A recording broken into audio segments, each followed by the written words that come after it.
Hi hello welcome back to our channel. నేను మీ సాజన. ఈరోజు మన రెసిపీ వచ్చేసి రెగ్యులర్గా అయితే అందరైతే ఆకుకూరలు తింటూ ఉంటాం కదా, మరి అలాంటి ఆకుకూరని మంచిగా టేస్టీగా చేసేద్దాము. ఈ రోజు అయితే తోటకూర పెసరపప్పు కర్రీ అయితే వండబోతున్నాను నా స్టైల్లో. కర్రీని అయితే అన్నంలోకి చపాతీలో కూడా తీసేసుకోవచ్చు. ఇంకా లేట్ ఎందుకు, ప్రాసెస్ లోకి అయితే వెళ్ళిపోదాం. ముందుగా నేనైతే ఇక్కడ తోటకూరని అయితే ఇలా బాక్స్ లో స్టోర్ చేసుకుంటానండి. కింద ఒక పేపర్ పెట్టేసుకొని దాని మీద అయితే ఈ తోటకూరని కాడలు కట్ చేసేస్తానన్నమాట, వేళ్ళు తీసేసి. ఇలా అయితే కాడలతో అంటే కాడలు కట్ చేసుకుని అయితే ఇలా స్టోర్ చేసుకుంటాను. 4 to 5 days మంచి ఫ్రెష్గా ఉంటుందండి. ఈ టిప్ ఎవరికైనా యూజ్ అవుతుందని అంటే యూజ్ చేసుకోవచ్చు. తర్వాత అయితే ఇలా తోటకూర నీట్గా వాష్ చేసేసుకొని ఆ తర్వాత అయితే కట్ చేస్తున్నాను. ఎప్పుడైనా ఆకుకూరని అయితే కట్ చేసుకున్నాక కడగకూడదండి, ఎందుకంటే దాంట్లో ఉండే విటమిన్స్ అన్నీ పోతాయి. ఇంకా అందుకని చెప్పి నీట్గా ఒకసారి వాష్ చేసేసుకొని ఆ తర్వాత అయితే ఇలా కట్ చేసుకొని పక్కన పెట్టుకోవాలి. తర్వాత అయితే ఒక కప్పులో అయితే నేను ఇక్కడ పెసరపప్పు 1 కప్పు దాకా మాత్రమే తీసుకుంటున్నానండి, ఎందుకంటే ఆకుకూరని బట్టి పెసరపప్పు తీసుకోవాలి.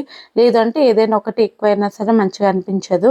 ఆ తర్వాత అయితే స్టవ్ మీద కడాయి పెట్టుకొని అందులో 1.5 స్పూన్ దాకా ఆయిల్ వేసుకొని ఆవాలు జీలకర్ర కూడా వేసుకొని అవి బాగా చిటపట్లాడిన తర్వాత సన్న తరి పెట్టుకున్న ఉల్లిపాయలను వేసేసుకొని అది కొద్దిగా వేయించుకోవాలి. అందులోనే ఎండుమిర్చిని చిన్న చిన్న ముక్కలుగా కట్ చేసుకొని వేసేసుకొని అలానే కొద్దిగా కరివేపాకు కూడా వేసుకొని మంచిగా అయితే బ్రౌన్ కలర్ వచ్చేంత వరకు అయితే ఫ్రై చేసుకోవాలన్నమాట. ఇలా మంచి ఫ్రై అయిన తర్వాత ఇందులోకి అయితే ఒక 5-6 వెల్లుల్లిపాయలను అయితే మంచిగా దంచి అయితే వేసుకోవాలన్నమాట. ఇలా దంచి వేయడం వల్ల అయితే మనకి కర్రీకి టేస్ట్ కూడా చాలా బాగా వస్తుంది. ఇది కూడా పచ్చివాసన పోయినంత వరకు మంచి ఫ్రై చేసుకున్నాక తోటకూర కట్ చేసుకున్న తోటకూరని అయితే ఇందులో అయితే వేసుకొని మంచిగా కలిపేసుకొని అయితే మూత పెట్టేసుకుని 10 నుంచి 15 నిమిషాల పాటు లో ఫ్లేమ్లో అయితే మంచిగా కుక్ చేసుకోవాలి. 15 నిమిషాల తర్వాత అయితే మనకి ఆల్మోస్ట్ కుక్ అయి ఉంటుంది అనమాట ఆకుకూర అనేది ఎప్పుడైనా, ఎందుకంటే ఆకుకూరలో వాటర్ కన్సిస్టెన్సీ ఎక్కువ ఉంటుంది కదా. ఇంకా అందుకని అందులోనైతే ఇంకా మనము నానపెట్టుకున్న పెసరపప్పును కూడా వేసేసుకొని బాగా అయితే ఒకసారి కలిపేసుకోవాలి. కలిపేసుకొని అయితే మూత పెట్టేసుకొని అయితే ఒక 10 నుంచి 15 నిమిషాల పాటు మళ్ళీ ఒకసారి కుక్ చేసుకోవాలి. ఇలా మంచిగా పెసరపప్పు కూడా ఆల్మోస్ట్ ఉడికిపోతుంది అనమాట అందులో ఉండే వాటర్ వల్ల. ఇంకా అందులోనే కొద్దిగా పసుపు, అలానే మీ రుచికి తగ్గట్టు అయితే కారం, అలానే మీ టేస్ట్ తగ్గట్టు కొద్దిగా సాల్ట్ కూడా వేసేసుకొని మనకి సన్న తరిగి పెట్టుకున్న ఒక 2 టమాటోలను అయితే ఇందులో వేసుకోవాలి. వేసుకొని అయితే ఒకసారి బాగా కలిపేసుకోవాలి. బాగా కలిపేసుకున్న తర్వాత అయితే మూత పెట్టేసుకొని అయితే 10 నుంచి 15 నిమిషాల పాటు ఇలా మగ్గించుకోవాలన్నమాట.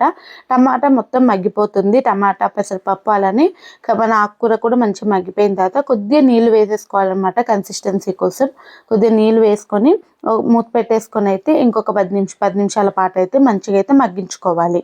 10 నిమిషాల తర్వాత చూసారు కదా మన కర్రీ అంతా కూడా దగ్గరకు వచ్చేస్తుంది అనమాట. అంతే అండి, చాలా టేస్టీగా ఉండే తోటకూర పెసరపప్పు కర్రీ అయితే రెడీ అయిపోయింది. ఇది ఓన్లీ అన్నంలోకే కాదండి, చపాతీలో కూడా చాలా అంటే చాలా బాగుంటుంది. ఒకసారి మీరు ట్రై చేయండి, ఎలా వచ్చింది అన్నది నాకు కామెంట్ చేయడం మాత్రం అస్సలు మర్చిపోకండి. ఎప్పుడైనా సరే ఒకసారి ఇలా ట్రై చేశారు అని అంటే మీకైతే ఫేవరెట్ అయిపోతుంది అనమాట. మస్ట్ అండ్ షుడ్గా ట్రై చేసి అయితే నాకు కామెంట్ చేయండి. చూసారు కదా, చాలా సింపుల్ గా తోటకూర పెసరపప్పు కర్రీని అయితే ఈసారి ఇలా మీరు కూడా ఒకసారి ట్రై చేయండి. ఎలా వచ్చిందో నాకు కామెంట్ చేయండి. ఈ వీడియో కానీ మీకు నచ్చితే లైక్ చేసి అలానే మీ ఫ్రెండ్స్ అండ్ రిలేటివ్స్ కి షేర్ చేయండి. మరిన్ని ఇంకో వీడియోతో ఇంకో రెసిపీతో నేను మీ ముందుంటాను. Signing of.